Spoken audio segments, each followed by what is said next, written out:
Have you gotten a copy of the reports that have been given out? I haven't gotten anything you've given out. Let's give you some. You'll recognize the names, I'm sure. Here's a report. It's from Philip Stark. He's the man who invented risk-limiting audits.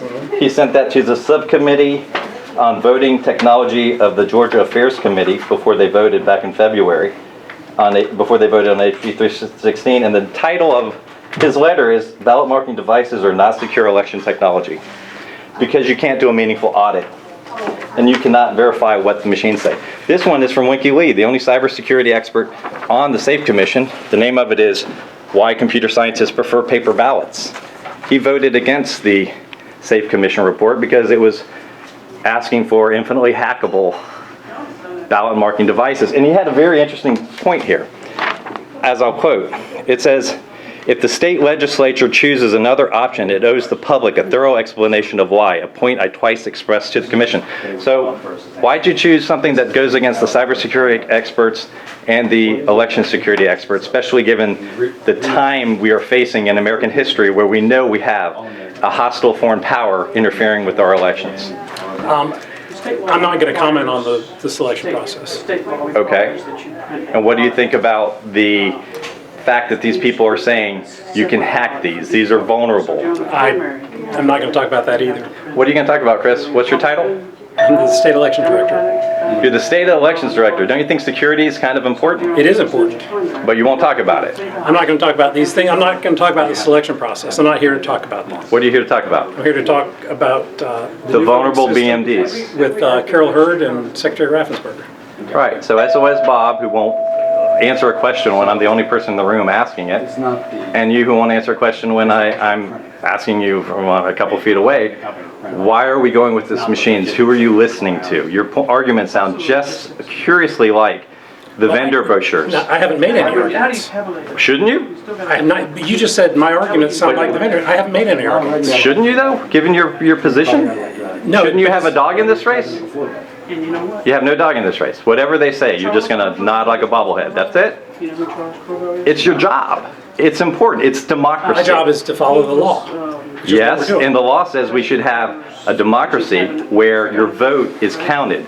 Freedom of speech is where you can speak and you know that your words are heard as you say them.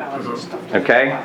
And I'm not going to get into the philosophical discussion with that. If a tree falls in the forest and no one's there to hear it, does it make a sound? I'm not going to answer that question. Do you know the answer? I'm not going to answer. The answer is no. Do you know why? I don't know. Because there's no one there to perceive it. And without that, it's just a vibration. You need a vibration, which is our vote.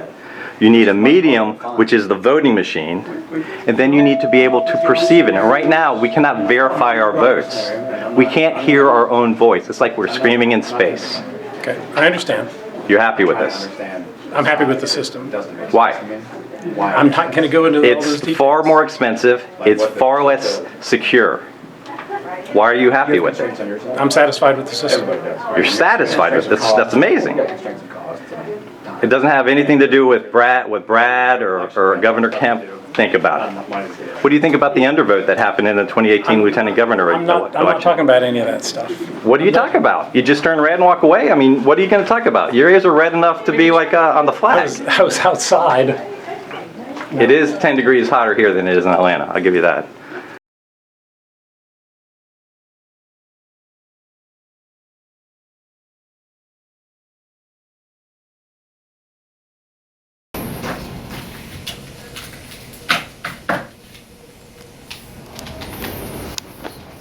Look at how many signatures we got. Wow. What was the final count? 1505. Wow. Yeah. And that was in a very quick amount of time. That was in a week.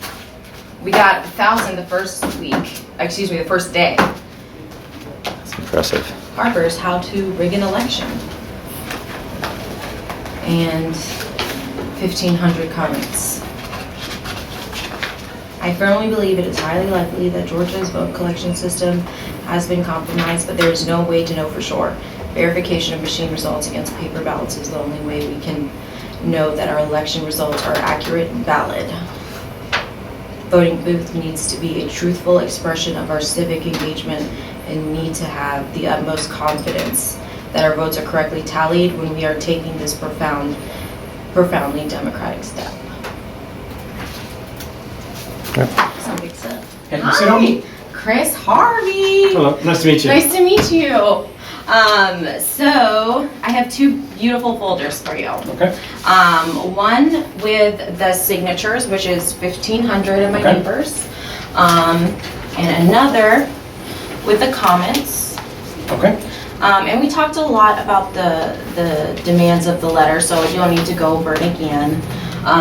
But I do just want to emphasize it's completely not the lawsuit. Okay, that's fine. So separate from that. That's fine. I appreciate you bringing this to me, and I'll make arrangements to talk with you at some other time. Okay, that sounds All right. great. I look forward to it. Thanks, Chris. Nice to meet you. Thanks for all your time. You're actually one of the most accessible public servants that I've had the pleasure of working with. Well, So thank you. I appreciate it. This is just an exceptional day. So It is. Well, I think you'd find most people that work in the elections office are like that, both in the state and in the county. So that's what we Yeah. strive for. How about That's Moral good. King? Thank you. thank you. I gotta be snarky, sorry.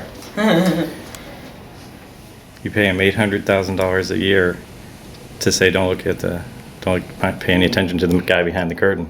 I got a problem with that. I agree. Okay, One step at a time. We're not giving up. Just a little bit closer. yay. Yay.